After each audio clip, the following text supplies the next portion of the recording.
कि सरकार इस बात का ध्यान दे कि जिस तरह से इलेक्शन कमीशन के मामले में सुप्रीम कोर्ट के जजमेंट को बदल दिया गया, इसी तरह से पार्लियामेंट में बिल लाके इस जजमेंट के को भी बदला जाए। पर मैं जानता हूं, क्योंकि जब सरकार का आर्गुमेंट यही है और उसी लाइन पे जजमेंट आ रहा है, तो सरकार कहां से करेगी। इसलिए इस देश के लोगों की और जो लोग इससे प्रभावित हैं, उनकी जिम्मेदारी है कि इस लड़ाई को पूरी ताकत से लड़ें। आज SC ST में बंटवारा हुआ है, कल यह बंटवारा OBC में होगा। ये जो काम किया है कोर्ट ने, ये गलत काम है। हम इसकी पुरजोर विरोध करते हैं। इसके लिए सड़क पर आंदोलन होगा। हम तमाम साथियों से, संगठनों से बात करके देशव्यापी आंदोलन इस विषय में करेंगे। सरकार से मांग करते हैं वो इसका जो विरोध करे। और दो विषय ये हैं कि 1 अगस्त 2024 को, यानी अब से 3 दिन पहले, माननीय सर्वोच्च न्यायालय का एक फैसला आया है रिजर्वेशन के ऊपर, SC ST के रिजर्वेशन के ऊपर।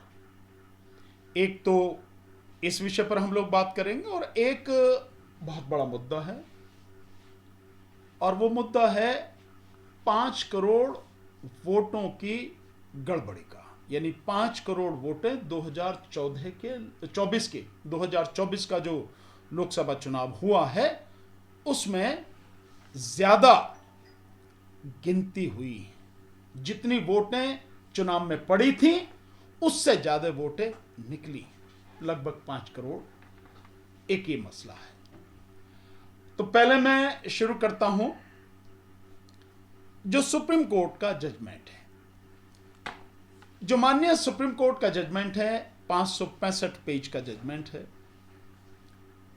7 जजों की संविधान पीठ का जजमेंट है, जिसमें 6-1 के बहुमत से फैसला आया है। यानी 6 जजेस सुप्रीम कोर्ट के, वो उन्होंने जो फैसला दिया है, उनके फैसले के अगेंस्ट में एक जो सुप्रीम कोर्ट की जज हैं, उनका फैसला उनसे अलग है, जिसे डिसेंट वाला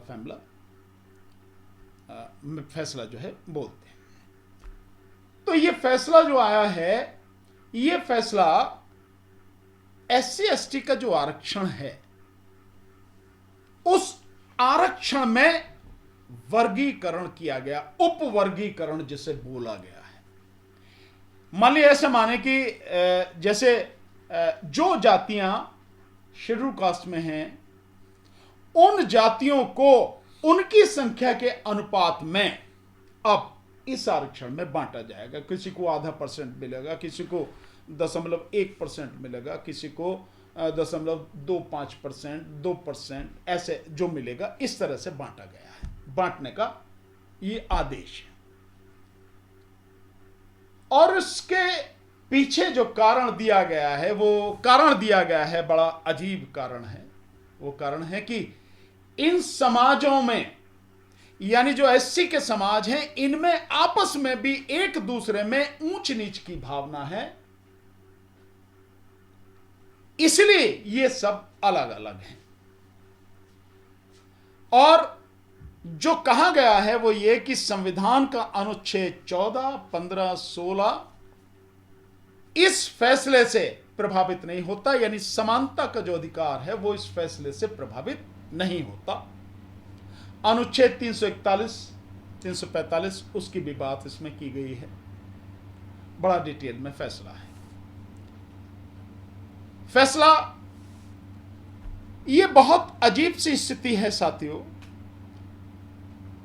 कि ये जो फैसला है माननीय सुप्रीम कोर्ट ने, मैं पूरे विश्वास के साथ ये बात कह सकता हूं कि जमीन पर जो स्थिति है, जमीन की जो सच्चाई है, जो फैक्ट है, जो आंकड़े हैं, उनको जाने बिना, उनको कलेक्ट किए बिना ये फैसला सुप्रीम कोर्ट ने दिया है।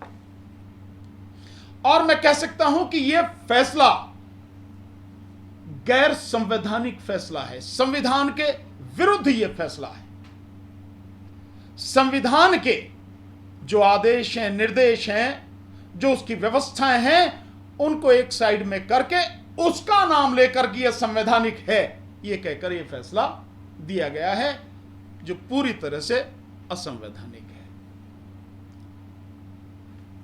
बड़ी बात यह है कि बंटवारा जो किया गया है, क्या संविधान निर्माताओं और संविधान सभा ने जो 2-2.5 साल तक जबरदस्त तरीके से हर एक अनुच्छेद, उसके उप अनुच्छेद पर जबरदस्त बहस हुई, उसके बाद इन सारी चीजों को मान्यता दी और शेड्यूल कास्ट कैटेगरी में जिन जातियों को रखा उनकी स्थिति बिल्कुल एक ही जैसी थी, तभी उनको एक कैटेगरी में रखा। ठीक इसी तरह से एसटी में जिन जातियों को रखा उनकी स्थिति एक जैसी थी, तभी उनको एक कैटेगरी में रखा।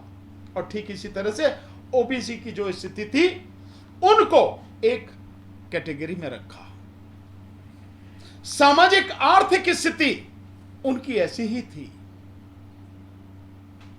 सामाजिक आर्थिक स्थिति ही आरक्षण का आधार भी रही, सामाजिक और शैक्षणिक स्थिति ही आरक्षण का आधार रही है। और शैक्षणिक स्थिति आज भी इस देश की कितनी बुरी है, इसे किसी को बताने की जरूरत नहीं है साथी। इन सारी चीजों को देखे बिना सुप्रीम कोर्ट का यह फैसला आया है। एक और बड़ी मजेदार बात है, इसमें एक जज साहब है, मैं नाम नहीं बताऊंगा, लेकिन एक जज साहब है, उनका कहना यह है कि जिसको एक बार मिल गया उसे दोबारा नहीं मिलना चाहिए। तो मैं ये जानना चाहता हूं कि जो वर्तमान चीफ जस्टिस हैं, इनके पिताजी सुप्रीम कोर्ट के चीफ जस्टिस रहे, तो इन्हें क्यों चीफ जस्टिस बनाया गया? फिर तो इन्हें भी नहीं बनाया चाहिए। अगर यही बात है, ये बात है, तो ये बात तो सब पे लागू होनी चाहिए। शेड्यूल कास्ट पे लागू क्यों होगी? ये एससी एसटी पर लागू क्यों होगी? ये तो सभी पे लागू होनी चाहिए। कि आपके पिताजी चीफ जस्टिस थे, उनको एक बार फायदा मिल गया, आपको क्यों मिलना चाहिए भाई? और क्या इस देश में मात्र तकरीबन 350-400 ही परवान है कि उन्हीं में से हाई कोर्ट जज बनेंगे, उन्हीं में से सुप्रीम कोर्ट जज बनेंगे? क्या ये अघोषित आरक्षण नहीं है कि अपने आप के लिए उन्होंने फिक्स कर रखा? क्योंकि हाई कोर्ट जजेस की रिकमेंडेशन कौन करता है? सुप्रीम कोर्ट के टॉप मोस्ट के 5 जजेस। तो आप अंधा बांटे रेवड़ी फिर अपने दे, ये वाली बात हो गई कि भैया अपने ही परिवार में से लोग आएंगे, चाहे जो भी हो उन्हीं को लाया जाएगा। और ज्यादा सरकार कुछ करती है हल्ला मचता, तो एक आध कहीं को किसी तो ले लो, उसको जो है दिखाने की कोशिश करो, तुम्हें भी तो लिया जा रहा। ये स्थिति खतरनाक स्थिति है। जो काम पॉलिटिशियंस करते थे समाज को बांटने का, अपनी राजनीति करने का, वो काम सुप्रीम कोर्ट कर रही है। अफसोस की बात, क्या सुप्रीम कोर्ट सरकार के हाथ का खिलौना बन गई है? मैं सवाल ये पूछना चाहता हूं कि ऐसा है क्या? क्या अटॉर्नी जनरल साहब ने और सॉलिसिटर जनरल ने जो आर्गुमेंट किए उसी लाइन पे ये जजमेंट है? तो क्या यह माना जाए कि जो सरकार चाहती है वही सब कुछ कर दिया? और सरकार अगर ये आर्गुमेंट कर रही है, अटॉर्नी जनरल और सॉलिसिटर जनरल जो है वो ये आर्गुमेंट कर रहे हैं कि नहीं, इसमें सब डिवीजन होना चाहिए, तो साफ ही है कि सरकार भी यही चाहती है और सुप्रीम कोर्ट ने उस पर मोहर लगा दी कि बांटो इनको। तो ये समाज को तोड़ने की, बांटने की स्थिति है। और अगर आप ये कहते हैं कि इनमें आपस में भी ऊंच नीच है, तो जो बंटवारा आपने कर दिया, इससे तो ऊंच नीच और बढ़ेगी। समानता का जो पैमाना है, सुप्रीम कोर्ट जो कहता है कि देश में सब लोग समान हैं, ये समान कहां से रही है? तो आपने असमानता पैदा कर दी। इसलिए हम इस जजमेंट का पूरी तरह से विरोध करते हैं।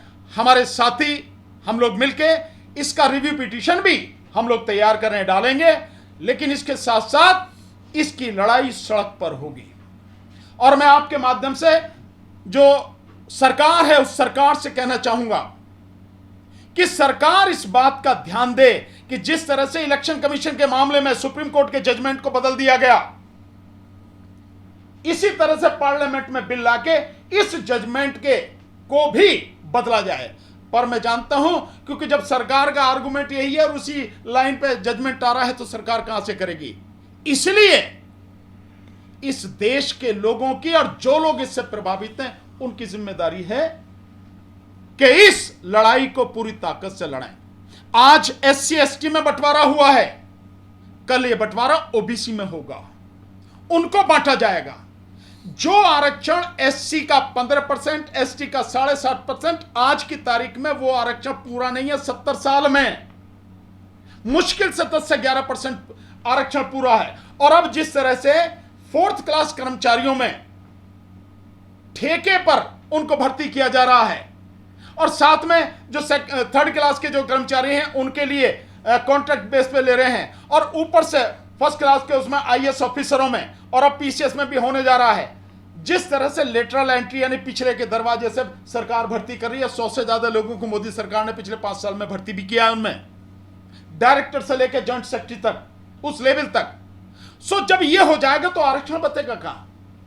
और यह बात बिल्कुल सिद्ध होती है कि जब वो कहते हैं कि 90 IAS ऑफिसर चला रहे हैं और उनमें मुश्किल से 3 आदमी जो OBC के हैं, और अभी जो बजट का हलवा बटा और उस बजट को बनाने में जो 20 लोग थे, उनमें एक जो है वो था OBC का और एक था मुस्लिम SC ST का, तो उसमें भी नहीं था।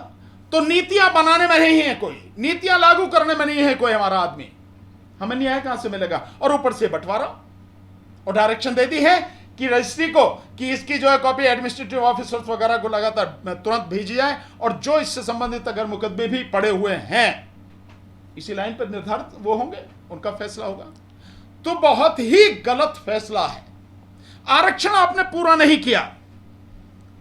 आरक्षण के विषय में जब ये बात करना चाहते तो मैं ये कहता हूं कि इस देश में आरक्षण इस तरह से होना चाहिए कि जो 15% लोग हैं इस देश में लगभग 60% आरक्षण खा रहे हैं, बल्कि उससे भी ज्यादा खा रहे हैं। प्रैक्टिकल में तो देखा जाए तो 75% आरक्षण वही खा रहे हैं जो जनरल समाज के लोग हैं, जिनमें ब्राह्मण समाज के लोग हैं, क्षत्रिय समाज के लोग हैं, वैश्य समाज के लोग हैं, बस। और शायद जैन समाज के लोग हैं, शायद वो OBC में आते हैं या उसमें माइनॉरिटीज में आते हैं कुछ।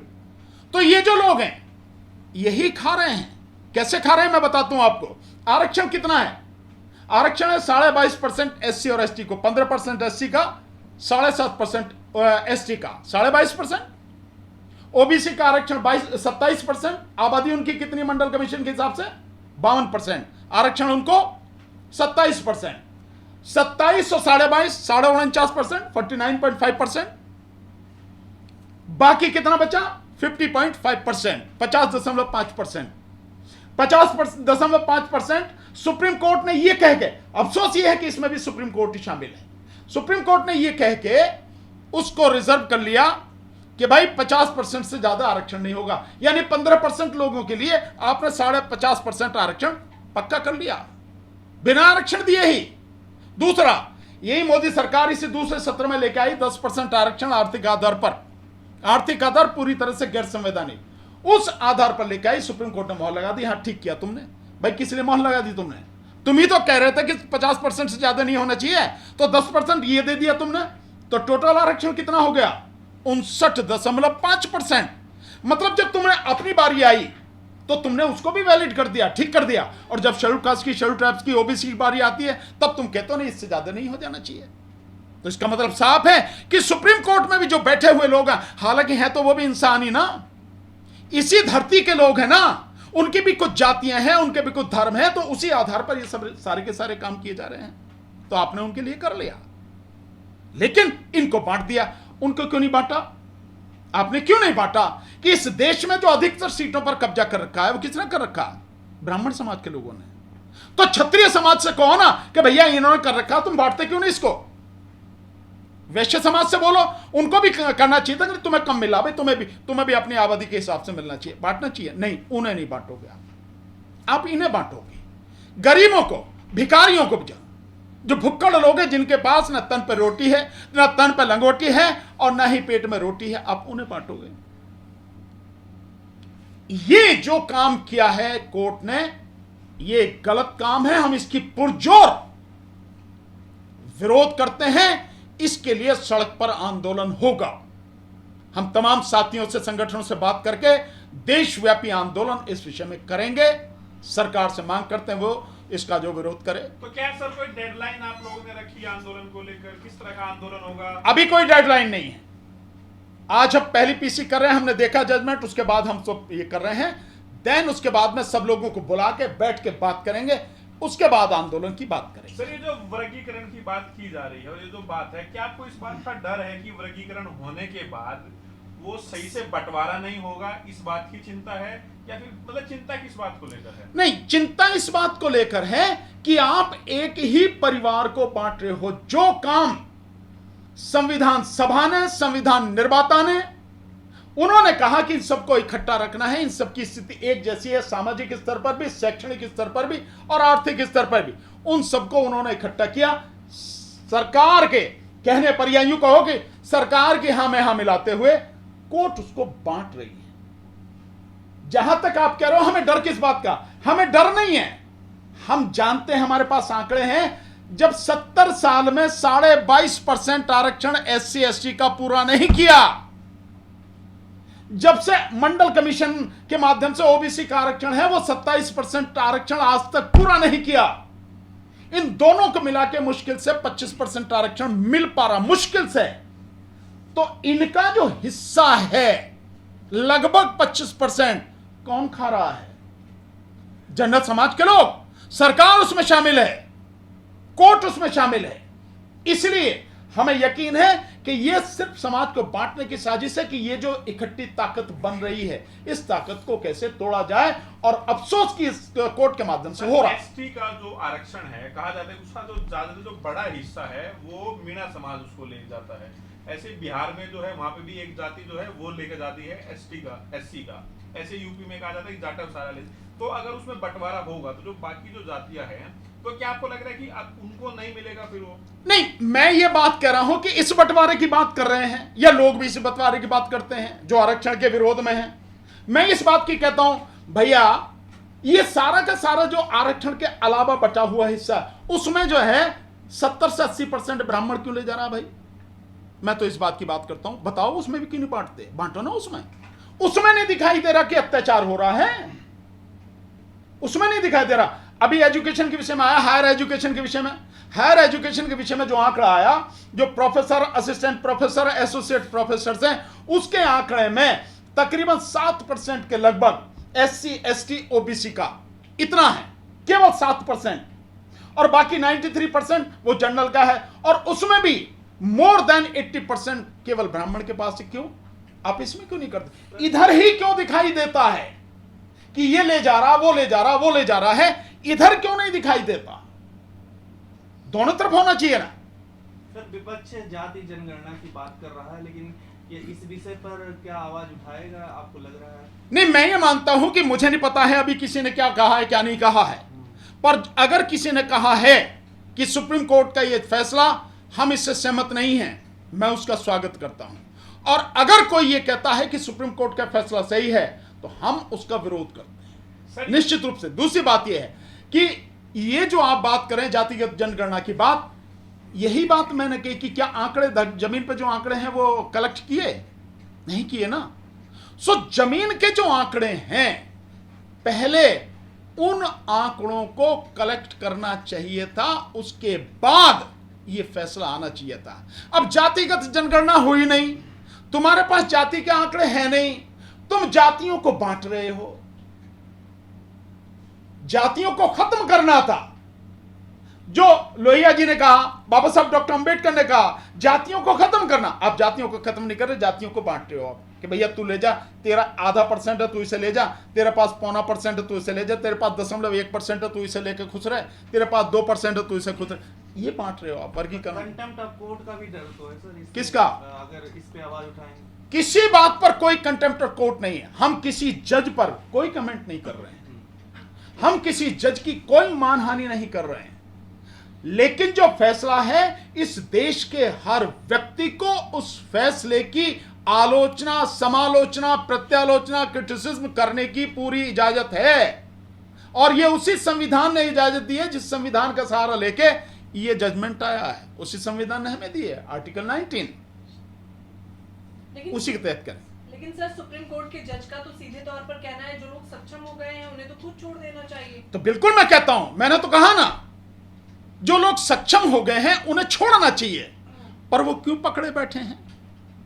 क्यों 50% से ज्यादा आरक्षण वो लिए बैठे हैं अभी भी? क्यों अगर एक व्यक्ति जो है चीफ जस्टिस बन गया उसके पिताजी, तो दूसरे को क्यों बनना चाहिए, उसके बेटे को क्यों बनना चाहिए? और नहीं है लोग इस देश में, उनको बनना चाहिए ना। लेकिन उन्होंने SC ST के लिए कही है ये बात। तो SC ST के लिए कहने वाले होते कौन हो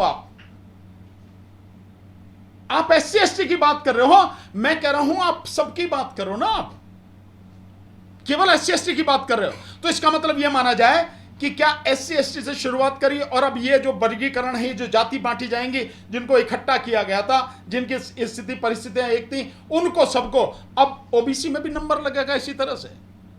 अब फिर उसके बाद में जो है मुस्लिम समाज को भी बांटा जाएगा, नहीं भाई तुम में से इतने ऐसे हो ये और तुम्हें भी बांटा जाए, ये काम करेगी। इस वर्गीकरण की मांग करने वाले तो वाल्मीकि समुदाय के ही लोग हैं। कोई भी हो, अगर वाल्मीकि समुदाय के जो लोग जिन्होंने ये मांग करी है वो इस बात को समझ नहीं रहे हैं कि इस फैसले से कितना बड़ा उनका नुकसान होगा। अब मैं उदाहरण देख के बताता हूं, आप जो कह रहे हैं उससे समझ में आ जाएगी आपको चीजें। अब तक वाल्मीकि समाज SC में शामिल है, आगे भी शामिल रहेगा कोई, लेकिन जिन्होंने मांग करी अब उनको बांट दिया जाएगा, तो उनकी आबादी कितनी है इस देश में? 2 से 2.5%। मैं वाल्मीकि समाज से कहूंगा कि मेरी बात को समझने की कोशिश करें। हो सकता है जिसकी समझ में नहीं आएगी मेरा विरोधी हो जाएगा, यह भी सही है, पर फिर भी मैं ये बात कहूंगा, सच कहना जरूरी है। 2 से 2.5%, लेकिन वो 2 से 2.5% जो लोग थे, कितने % के लिए कंपटीशन देते थे? 22.5% के लिए। ये मानिए कि उनके 20 बच्चे हैं, 20 बच्चे क्वालिफाइड कर रहे हैं, जगह कितनी है? 22.5। मानो 100 जगह हैं टोटल, उनमें 22.5 SC ST की हैं। उनके 20 बच्चे जो हैं उसमें जो है वो कर रहे हैं, क्वालिफाइड कर पा रहे हैं। पर अगर ये आरक्षण उन्हें दे दिया तो 2 से 2.5% ही तो उनकी आबादी। सुनिश्चित हो नहीं, जाएगा 2%। नहीं 2% सुनिश्चित, यह वैसे भी सुनिश्चित है। होना यह चाहिए था कि जो आरक्षण पूरा नहीं किया, जो वाल्मीकि समाज के लोग हैं या किसी भी समाज के लोग हैं, उन्हें लड़ना इस बात के लिए चाहिए था कि 70 साल में हमारा आरक्षण पूरा क्यों नहीं किया गया? कौन खा रहा आरक्षण? हमारा आरक्षण हमें दो। जो आधे से ज्यादा आरक्षण खाया गया उनका, वो हमें दो। वो क्यों नहीं दिया जा रहा? वो करना चाहिए। तो अगर वो 20 बच्चे क्वालिफाइड करते तो उसमें 22.5 में आते तो सारे के सारे क्वालिफाइड हो जाते। अब क्या होगा कि 2 ही हैं, तो 20 बच्चे बेशक आपके क्वालिफाइड करने वाले हैं, लेकिन आपको 2 ही सीट मिलेंगी। आपके 18 बच्चे वहीं के वहीं रह जाएंगे। यह है स्थिति, इसको समझना जरूरी है। और दूसरी बात, जो लोग आरक्षण की लड़ाई लड़ रहे हैं उनमें सब जानते हैं किनको क्रिमिनल में लाया जाएगा, किनको हटाया जाएगा, सब कोई जानता है। सो जो लोग आज लड़ाई लड़ रहे हैं वो आप ऐसा समझिए कि वो समाज की आंखें बन गए हैं, दिमाग बन गए हैं, उसकी जुबान बन गए हैं। इस तरह के फैसलों से और क्रीमी से उस जुबान को काटा जा रहा है, उन आंखों को फोड़ा जा रहा है, और वो दिमाग है उसको बिल्कुल इससे अलग हटाया जा रहा है। और जब दिमाग, आंखें, कान, ये जुबान, ये सब एक साइड में कर दी जाएंगी तो फिर सब गूंगे बहरे रह जाएंगे। नेशनल दस्तक की आपसे गुजारिश है कि अगर इसको बचाना चाहते हैं तो नेशनल दस्तक को सब्सक्राइब करने के लिए रेड कलर के सब्सक्राइब बटन को दबाएं, फिर बेल आइकन की घंटी दबाएं। नेशनल दस्तक को बचाने के लिए बहुत जरूरी है कि हर खबर को शेयर करें, लाइक करें, कमेंट जरूर करें।